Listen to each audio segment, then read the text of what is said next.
안녕하십니까. 네, 우리 지난주에 이어서 우리 구인 광고 찬송이 불러지네 두 번째 시간입니다. 네, 오늘은 우리 성서에 나타난 찬송에 대해서 우리 함께 살펴보기를 원하는데요. 네, 여러분 혹시 이렇게 다 이 강의를 신청하시면서 찬송에 대해서 또 노래에 대해서 굉장히 관심이 있기 때문에 신청을 하셨을 것인데요. 지난 시간에 말씀드렸던 대로 저는 어려서부터 이 성가대를 하면서 이 중창, 합창, 노래를 참 많이 했습니다. 이 찬송가도 많이 불렀고, 대학교 때 또 교회에서는 또 복음성가, 또 캠퍼스에서 이 합창단을 할 때에는 이 채플에서 찬양대로 서기 위해 이 성가곡도 많이 불렀지만, 연습을 마치고 또 저녁을 먹고 학교 정문 앞에서 동그랗게 둘러서서 손을 잡고 함께 노래를 불렀던 게 지금도 생생하게 기억이 나는데요. 이 당시에 불렀던 노래 가운데 이 에레스투라고 하는 이 스페인 노래가 아직도 기억에 많이 남습니다. 이 곡은 1973년에 이 스페인 밴드인 모세다데스라고 하는 이 혼성 6인조 그룹의 싱글 앨범에 수록된 곡입니다. 이 후안 카를로스 칼데론이라는 사람이 작사, 작곡한 음악인데요. 한국어 번안곡으로 많이 불렸던 노래입니다. 아직도 그 멜로디가 저희 귓가에 생생하게 들리는 것 같아서 제가 잠시 이 시간 불러보도록 하려고 하는데요. 네, 에레스투라고 하는 노래입니다. 제가 이 노래를 이제 보통 앞에는 이제 멜로디는 우리 자매들이 이렇게 불렀었는데, 그 노래를 항상 이렇게 손을 잡고 이렇게 듣고 있으면 너무 그 멜로디가 너무 좋아서 이 멜로디에 이렇게 깊이 빠져들게 되는 그러한 노래입니다. 제가 이 에레스투라고 하는 노래를 한번 불러보도록 하겠습니다. 영원히 사랑한다던 그 맹세 잠 깨어 보니 사라졌네. 지난 밤 나를 부르던 그대 목소리야 모두 꿈이었나 봐. 그대가 멀리 떠나버린 후 이 마음 슬픔에 젖었네. 언제나 다시 만날 수 있을까 바람아 너는 알겠지. 네, 이런 노래입니다. 여기까지 하겠습니다. 제가 이렇게 추억을 되새기면서까지 이렇게 노래를 부른 이유는 한국인은 유난히 이 노래를 좋아하는 민족이다라는 것을 말씀드리려고 하는 것인데요. 요즘에 우리가 전 세계적으로 한류가 대세이지 않습니까? 이 K-드라마 또 K-푸드와 더불어서 이 K-팝이 이렇게 전 세계적으로 선풍적인 인기를 끌고 있는 것이 바로 이러한 한국인의 이 노래를 좋아하는 것이 증명되고 있는 것인데요. 사실 이것은 어제 오늘 일은 아닙니다. 예로부터 이 동북아에 있는 세 나라, 이 한국과 중국과 일본, 이 세 나라의 사람들에 대해서 뭐라고 이야기를 했냐면, 이 중국인들은 상인이라고 했습니다. 굉장히 물건을 중국인들은 잘 팔죠. 굉장히 이렇게 많은 물건을 팔고 물건을 잘 만들기도 하고 또 잘 모방하기도 합니다. 또 일본인들은 장인이라고 합니다. 그래서 대를 거쳐서 대대로 한 일을 굉장히 사명감을 가지고 하는 것이 바로 이 일본 사람들인데요. 그렇다면 우리 한국인들은 뭐라고 부르냐면 예인이라고 불렀다고 합니다. 한국인들은 틈만 나면 노래를 불렀는데요. 우리가 잘 아는 민요들도 이 노동요가 많습니다. 모를 심으면서 배를 짜면서 또 책을 읽으면서 물건을 팔면서도 노래하는데요. 한국인들이 이렇게 노래를 좋아하는 이유는 고난의 역사 가운데 그 마음 가운데 이 한을 품고 살아왔기 때문일 것입니다. 그리고 그 가슴에 응어리진 이 한을 풀기 위해서 노래를 불렀는데요. 우리가 잘 아는 아리랑, 아리랑에서 나를 버리고 가시는 님을 노래하고 또 한오백년에서는 한 많은 이 세상을 노래합니다. 그런데 이것이 우리 한국인뿐만 아니라 이 히브리인들도 우리나라와 비슷한 점이 많은데요. 이 이스라엘도 굉장히 주변에 아시리아라든지 바벨론 같은 이 강대국들 틈바구니에 살다 보니 우리나라처럼 다른 나라의 식민지가 되기도 하고 또 나라가 남과 북으로 분열되기도 했었는데요. 히브리인들도 이러한 가슴 속에 맺힌 한을 풀기 위해서 노래했습니다. 하나님을 향해 고난 속에서 노래했고요. 믿음을 노래하고 희망을 노래하고 사랑을 노래했습니다. 그리고 이 노래들이 성경에 남아서 지금까지도 전해지고 있는 것인데요. 여러분, 우리가 지금 부르는 이 찬송가뿐만 아니라 우리가 지금 읽는 성경, 이 구약과 신약 성경은 오랜 시간에 걸쳐서 지금의 형태로 확정되었습니다. 정경으로 확정되고 또 그 성경이 여러 가지 언어로 번역되고 또 배포되면서 지금 우리에게까지 이렇게 성경이 전해졌는데요. 근데 우리가 단순히 생각해 보면 이 신약 성경에서 성경이라고 하면 성경 말씀에 이렇게 기록되었다 하면 그 성경은 구약 성경일 것입니다. 여러분, 그렇다면 이 구약 성경 39권 중에서 이 찬송이 없는 책은 단 7권 뿐이라고 합니다. 레위기, 룻기, 에스라, 느헤미야, 에스더, 그리고 소예언서 중에 학개, 말라기, 이렇게 7권의 책을 제외한 구약 성서 32권에 모두 다 찬송이 들어있는데요. 그 중에서 가장 많은 시와 노래가 실린 책은 무엇일까요? 네, 맞습니다, 여러분. 여러분이 생각하는 그 책이 맞습니다. 바로 이 5권으로 나눠져 있고 성경 전체 가운데 유일하게 이 장이 아니라 편이라는 말로 구분짓고 있는 총 150편으로 되어 있는 시편이라는 책이죠. 여러분, 히브리인들은 이 시편을 통해서 자신들의 고난과 아픔을 표현했고 그 가운데 노래함으로 하나님을 찬양했습니다.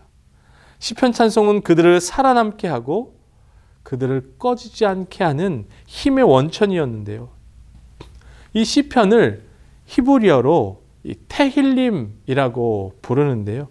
이 찬양의 노래라는 뜻이 있습니다. 이 시편 사본도 이렇게 있는데 저 테힐림이라고 히브리어로 저 성경책에 쓰여 있는데요. 역사적인 배경으로 보면 하나님의 놀라운 복음의 역사가 이루어질 때 하나님께서는 아무도 모르게 자신의 일을 준비하십니다. 마치 요셉을 통해서 많은 생명을 구원하시기 위해서 그 형들을 통해서 요셉이 애굽에 노예로 팔리게 되고 또 그곳에서 정말 많은 생명을 애굽의 총리가 되어서 구원하게 되었던 것처럼 또 하나님께서는 로마 제국을 통해서 자신들의 식민지를 다스리기 위해서 무엇을 만드십니까? 이 사방으로 통하는 길을 만듭니다. 이 로마 제국은 자신들의 식민지를 다스리기 위해서 그렇게 길을 만들었지만 하나님께서는 그 길을 복음을 전하는 길로 사용하게 하셨습니다. 또 헬라 제국은 지금의 영어처럼 당시에 만국 공용어로 그렇게 이 헬라어를 만들었지만 그 언어로 신약 성경이 쓰여지게 되면서 많은 사람들에게 하나님의 말씀이 읽혀지고 전해지게 되었는데요. 여러분, 이집트에 가면 이 알렉산드리아라고 하는 도시가 있습니다. 이집트의 항구 도시인데요. 이 알렉산드리아에 가면 이 70명의 성경학자들이 골방에 들어가서 그 히브리어 성경을 당시에 많이 통용되어 통용되던 이 헬라어로 번역해서 읽었는데, 이 헬라어로 번역된 구약 성경을 우리는 70인역이라고 부릅니다. 이 70명의 성경학자들이 골방에 들어가서 번역했기 때문에 우리가 이것을 70인역이라고 부르기도 하고, 다른 말로 이 셉투아진트라고 부르기도 하는데요. 이 헬라어 구약 성경에서는 이 시편을 살모이라고 부릅니다. 지금 저게 헬라어로 이 살모이라고 써 있는 것인데요. 이 현악기 반주에 맞추어 부르는 노래라는 뜻입니다. 시편은 이 단순한 시가 아니라 노래였고, 이스라엘 백성들이 잃어버린 믿음과 영성을 회복하고 그 신앙의 부흥을 위해서 함께 하나님을 예배했던 그 예배 공동체가 불렀던 찬송이었습니다. 지금도 이스라엘에 가면 유대교의 회당이 있는데요.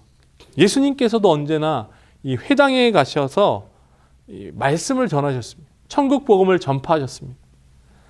유대인들이 항상 회당에 있었기 때문에 예수님께서 회당에 가셔서 하나님의 말씀을 가르치시고 전파하셨는데요. 이 프린스턴 신학교 구약학 교수이신 이 버나드 앤더슨 교수님은 자신의 책 시편의 깊은 세계에서 이렇게 말합니다. 초기 그리스도인들은 회당으로부터 아주 근본적인 영향을 받았다.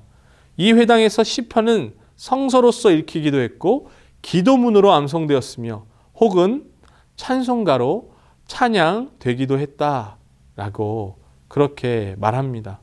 이것은 오늘날에도 마찬가지일 것입니다. 시편은 우리에게 하나님의 말씀이기도 하고 또 우리의 기도의 고백이기도 하고 또한 우리의 목소리로 드리는 찬송이기도 한 것이죠. 근데 여러분 시편을 많이 읽어보셨습니까? 이 시편을 쭉 이렇게 읽다 보면 이게 정말 찬송이 맞나 싶을 정도로 사실은 하나님을 찬양하는 노래, 그러한 노래의 내용보다 수많은 시편의 기자들이 고난과 어려움 속에서 자신의 신세를 한탄하고 하나님께 토로하고 탄원하는 내용이 참 많이 나오는데요. 여러분, 도대체 왜 그런 걸까요? 시편은 하나님을 찬송하는 찬양이라고 했는데 왜 이러한 토로와 탄원과 신세의 한탄, 이러한 내용들이 시편에 많이 나오는 것일까요? 그런데 여러분, 여기에 우리의 희망이 있습니다. 어떤 분들은 아닐지 모르겠지만 사실 우리의 삶은 어떻습니까? 우리의 기도와 찬양은 어디에서 나옵니까?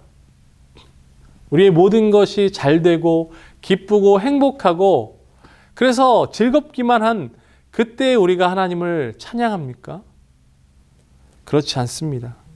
도무지 어떤 사람에게도 말할 수 없기에 그래서 사람이 아닌 내 모든 문제를 쥐고 계시고 해결할 수 있는 유일한 하나님, 그 하나님께 토로하는 수많은 문제들, 그 문제들이 우리에게 있다라는 것입니다.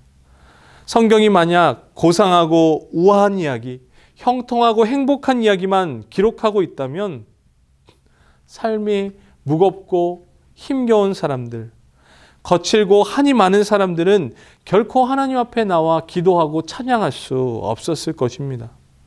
그러나 하나님께서는 이러한 우리의 모든 문제들, 고민들, 또 고난과 어려움들을 다 아시고 우리의 작은 신음소리까지 귀를 기울이고 계시기 때문에 심지어 거칠게 하나님께 항의하는 듯한 우리의 신앙의 선배들의 그 토로까지도 하나님께서는 성경 말씀으로 기록해서 우리에게 이것이 하나님의 말씀이다 라고 말씀하시는 것입니다.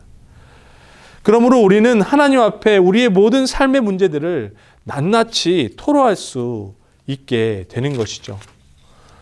그리고 놀라운 것은 이렇게 비탄할 수밖에 없는 절망적인 상황, 정말 장이 끊어지는 것 같은 그러한 고통 가운데 하나님께 부르짖었더니 방패가 되시고 산성이 되시고 구원의 뿌리 되시는 하나님께서 응답하시고 나를 건져주셨습니다라는 이러한 고백이 이 시편의 기자들에게 감격의 찬양이 되었던 것입니다. 우리가 요즘 새벽에 묵상하고 있는 이 사무엘상 가운데 이 신정국가인 이스라엘이 왕정국가가 되는 장면이 계속 나오는데요. 근데 그렇게 왕정국가였던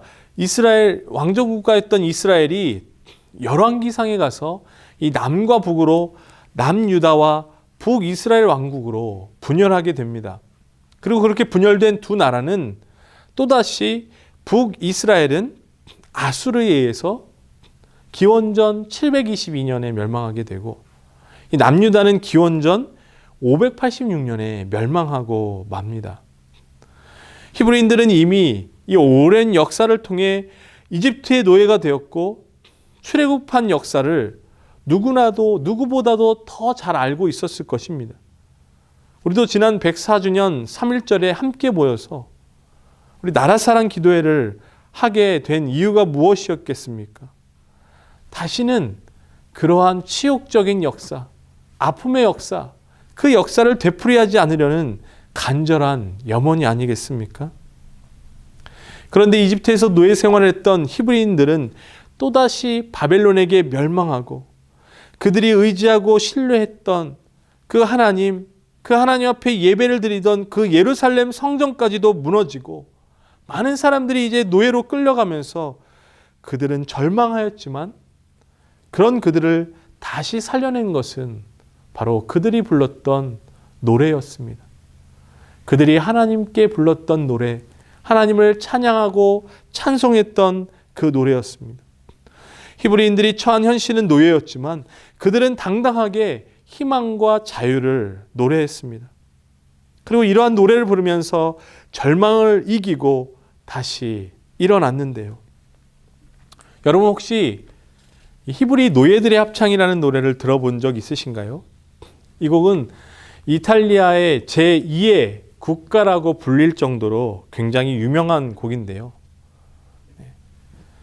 이 베르디의 이 주세페 베르디의 오페라 나부코입니다. 이 나부코는 구약 성경에 나오는 이 바벨론 왕 느부갓네살을 이탈리아식으로 표현해서 이 줄임말이 이 나부코입니다. 총 3막의 오페라인데 이 곡은 이 3막에 등장하는 노래입니다.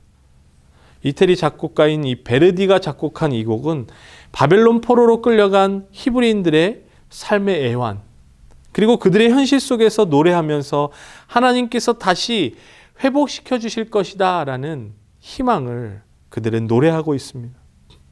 이 노래는 너무나도 유명해서 또 너무나도 감동적이어서 이탈리아에서 유일하게 정식으로 공연 도중에 앵콜이 공식적으로 허용된 곡이기도 한데요. 우리가 이 영상을 함께 보려고 합니다. 이 영상은 뉴욕 메트로폴리탄 오페라 합창단이 공연한 영상이고요. 4분 13초 정도 되는 영상입니다. 당시 바벨론 포로로 끌려간 이스라엘 백성들의 삶의 애환과 고통을 오페라 배우들이 정적이면서도 실감나게 연기하고 있는데요. 우리 자막과 함께 이 배우들의 연기도 보면서 우리 베르디의 히브리 노예들의 합창을 우리 함께 감상하시겠습니다.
네, 잘 보셨죠?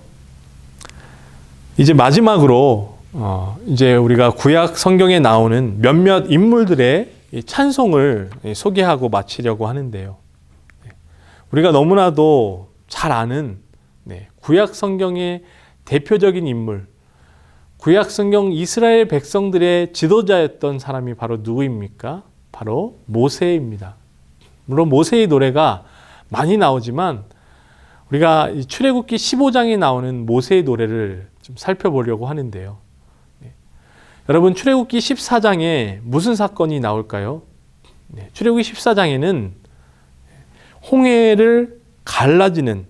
홍해가 갈라지는 그 놀라운 기적의 사건이 나옵니다.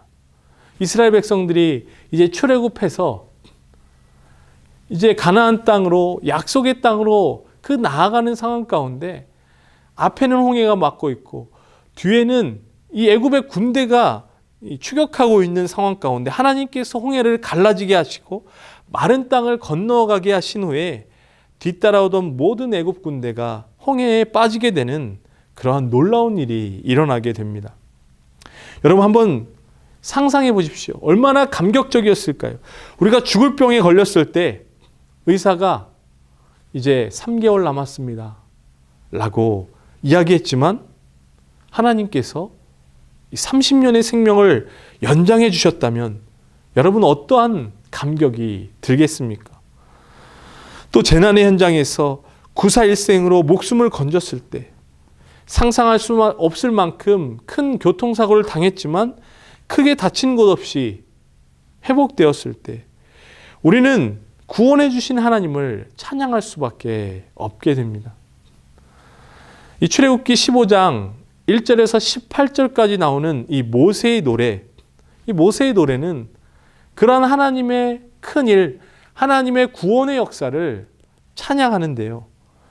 이 모세의 노래에 이어서 같은 이 사건에 대해서 미리암의 노래도 등장을 합니다. 미리암이 손에 소고를 잡고 춤을 추자 모든 여인들이 함께 춤을 춥니다. 그 찬양의 내용은 출애굽기 15장 21절에 나오는데요. 모세의 노래의 내용과 비슷한 내용을 이 한 절로 요약하고 있습니다. 우리 함께 출애굽기 15장 21절을 한번 읽어보겠습니다. 시작. 너희는 여호와를 찬송하라. 그는 높고 영화로우시며 말과 그 탄 자를 바다에 던지셨음이로다. 아멘. 이러한 이 미리암의 노래, 너희는 여호와를 찬송하라. 그는 높고 영화로우시며 말과 그 탄 자를 바다에 던지셨음이로다. 하나님께서 홍해를 가르시고 그 애굽 군대를 물리치셨을 때 이스라엘 백성들은 감격에 붙여서 하나님을 찬양하지 않을 수 없었던 것이죠. 두 번째로 이 하박국의 노래입니다. 우리 하박국 3장은 이 제사의식의 음악으로서의 하박국의 찬송인데요. 이 하박국 3장을 우리가 크게 두 단락으로 나눌 수 있는데 1절에서 15절 그리고 16절에서 19절로 나눌 수가 있습니다. 그래서 1절에서 15절은 하나님의 현현을 찬양하는 노래, 또 16절에서 19절은 하나님의 현현에 대한 감사의 노래라고 할 수 있는데요. 이 첫째 단락은 하나님의 나타나심을 찬양하는 노래입니다. 하나님이 나타나시니 5절에 질병과 전염병도 무릎을 꿇고 6절에 땅과 나라와 산과 언덕이 굴복하고 11절에 해와 달이 멈춘다라고 하면서 하나님의 그 하시는 놀라운 일을 찬양합니다. 또한 둘째 단락은 하나님의 현현에 대한 이 감사의 노래인데요.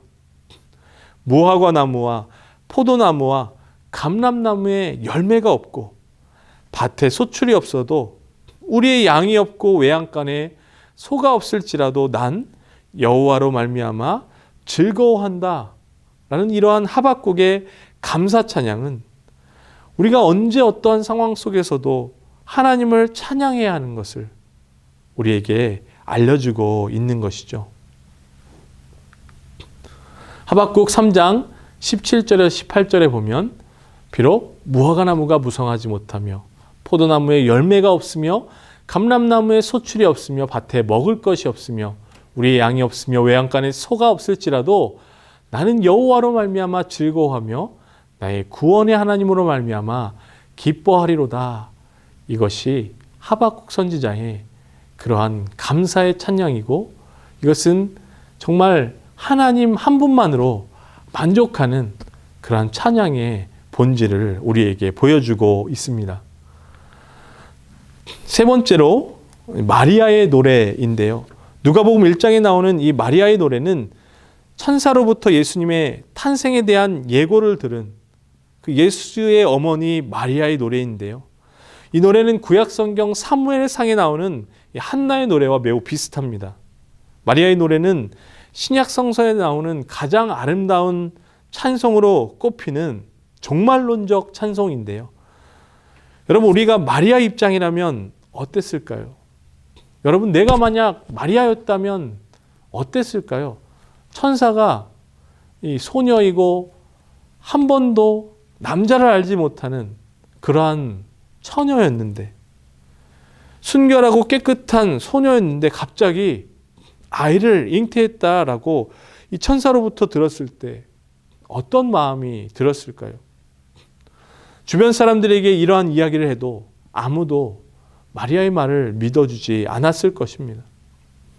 그러나 그러한 이해할 수 없는 상황, 도무지 받아들일 수 없는 그러한 상황 가운데서도 마리아는 하나님께서 보내신 천사의 말을 믿고 오히려 하나님을 찬양했던 모습을 보여주고 있습니다.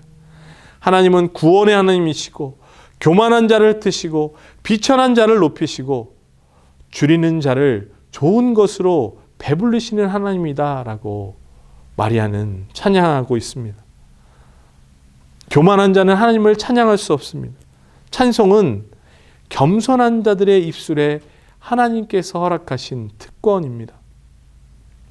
마리아의 노래를 통해서 우리는 겸손한 자의 입술에서, 그들이 때로는 이 비천한 자리, 내가 생각하고 내 상식으로 도저히 이해할 수 없는 그런 어려움 가운데 처해 있을 때에도 우리는 하나님을 찬양할 때 하나님께서 그 찬양하는 자를 높이 들어서 하나님의 일을 위해 사용하신다라는 것을 우리는 이 말씀을 통해서, 이 마리아의 노래를 통해서 우리는 알 수 있게 됩니다. 마지막으로 우리가 살펴볼 찬양은 이 누가복음 2장에 나오는 이 시므온의 노래인데, 시므온은 예루살렘에서 사는 의롭고 경건하며 이스라엘의 위로를 기다리는 사람이라고 성경은 시므온에 대해서 기록하고 있습니다. 이 히브리 전통에서 이 위로자는 이 구원, 이 메시아와 같은 단어로 사용했는데요. 그러므로 이 시므온은 이 메시아, 구원자 그리스도를 기다리는 사람이었습니다.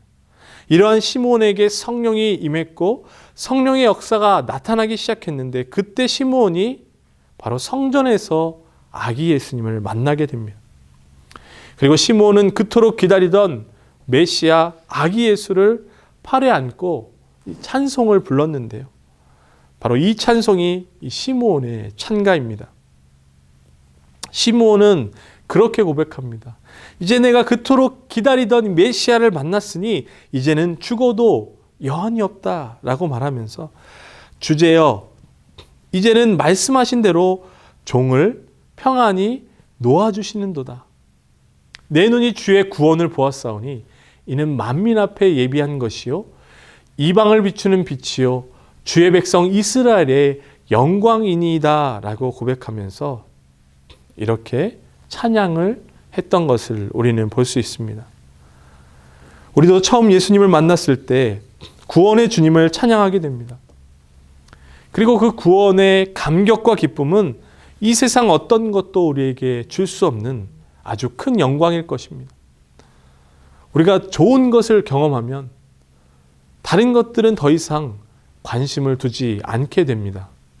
마찬가지로 우리가 예수 그리스도 그 구주를 우리가 만날 때 우리는 찬양하게 되고 찬양으로 하나님께 영광 돌리게 되고 이 세상의 다른 어떤 것들보다 오직 주님을 기쁨으로 찬양하게 되는 그러한 놀라운 역사가 일어나게 되는 것이죠.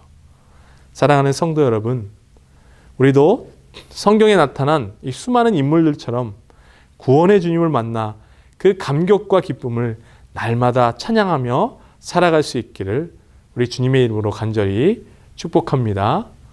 우리 시간 함께 기도하겠습니다.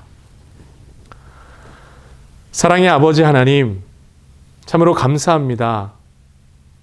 우리가 성경에 나타난 찬양을 함께 살펴보면서 우리 수많은 인물들, 특별히 시편에서 하나님 앞에 부르짖는 많은 사람들, 그러나 그들의 그 부르짖음이 찬양으로 바뀌었고 우리의 찬양 받으시기 합당하신 하나님, 그 하나님의 이름만을 온전히 높여드리는 것을 우리는 성경을 통해 살펴볼 수 있었습니다. 아버지 하나님, 우리의 삶도 오직 우리의 구원자 되신 주님을 온전히 찬양하며 살아가는 그러한 우리의 삶이 될 수 있도록 인도하여 주시옵소서. 오늘도 하나님의 그 높으신 이름을 찬양하며 기쁨으로 나아가기를 간절히 소망하오며 이 모든 말씀 우리 주 예수 그리스도의 이름으로 간절히 기도하옵나이다. 아멘. 네, 오늘 강의는 여기까지 마치고요. 우리 다음 주에는 우리 서양 찬송가의 역사적인 흐름을 살펴보면서 우리 찬송가에 대해서 조금 더 구체적인 이야기들을 함께 나누도록 하겠습니다. 우리 다음 주에 다시 만나 뵙겠습니다. 안녕히 계세요.